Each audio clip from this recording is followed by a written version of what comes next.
Part 4। 3 मूर्ख। प्रेरक कहानी। एक गांव में 4 युवक रहते थे। इनमें से 3 युवकों को अनेक प्रकार की विद्याएं सीखने का शौक था। चौथा युवक चतुर होते हुए भी प्रत्येक चीज के प्रति उदासीन रहता।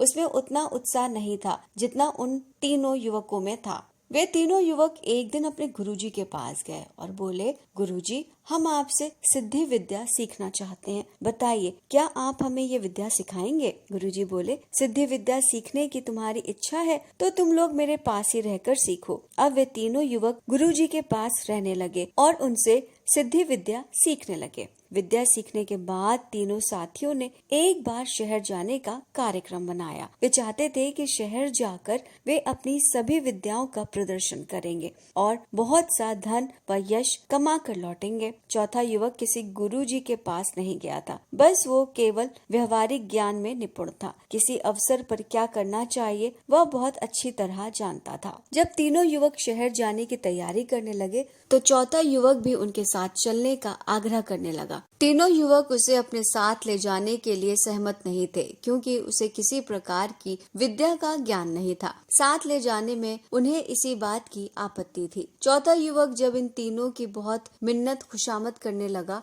तो उन्होंने उसके सामने एक शर्त रखी। शर्त ये थी कि वे तीनों जहाँ भी जाएंगे यह युवक उनकी सहायता करेगा और वे जो भी काम करेंगे वह उसकी प्रशंसा करेगा। चौथे युवक ने उन तीनों युवकों की शर्त मान ली और तब वे तीनों उसे साथ ले जाने के लिए सहमत हो गए। चारों युवक मार्ग तय करते जा रहे थे कि चलते चलते उन्हें एक घने जंगल से गुजरना पड़ा। यहाँ उन्हें एक कोने में हड्डियों का ढेर दिखाई दिया। 3 युवकों में से एक युवक आगे बढ़कर बोला, अरे ये तो शेर की हड्डियां जान पड़ती हैं। खैर कोई बात नहीं, मैं अभी अपनी सिद्धि विद्या से इन सब हड्डियों को जोड़कर इनका एक ढांचा खड़ा कर देता हूँ। उस युवक ने अपने मुंह से एक मंत्र पढ़ा और तत्काल उन हड्डियों में से एक शेर का ढांचा खड़ा हो गया। ढांचा देखकर दूसरा युवक बोला, खाली ढांचा भला किस काम का? मैं अपनी विद्या से इस पर मांस चढ़ा सकता हूँ ताकि ये सचमुच का शेर दिखाई दे। बस इतना कहते ही इस युवक ने भी एक मंत्र पढ़ा और उस ढांचे पर मांस चढ़ गया। अब ये एकदम शेर जैसा दिखाई देने लगा। ये सारा चमत्कार देखकर तीसरे युवक से भी चुप नहीं रहा गया। वो अपने साथियों से बोला, तुम दोनों ने अपनी मंत्र और तंत्र विद्या का परिचय दे दिया है, पर मैं भी तुमसे कुछ कम नहीं हूँ। ये हड्डियों और मांस का ढांचा भला शेर कैसे कहलाएगा? शेर तो वही है जिसमें प्राण हो। मैं अभी इसमें प्राण डालता हूँ। उसकी बात सुनकर चौथे युवक से चुप नहीं रहा गया। वो बोला, शेर एक खूंखार एवं हिंसक जानवर है। इसमें प्राण डाले जाने से वह हम सबको खा जाएगा। कृपा करके उसमें प्राण डालने की भूल मत करना। इस ढांचे को इसी स्थिति में रहने दो और आगे की यात्रा पर बढ़े चलो। हमारा हित इसी में है। उसकी बात सुनकर तीसरा युवक बोला, मुझे टोकने वाले तुम कौन होते हो? तुम्हें तो कोई विद्या नहीं आती, इसलिए जो होता है उसे चुपचाप देखते रहो और हमारी प्रशंसा करो। हमने बरसों की तपस्या के बाद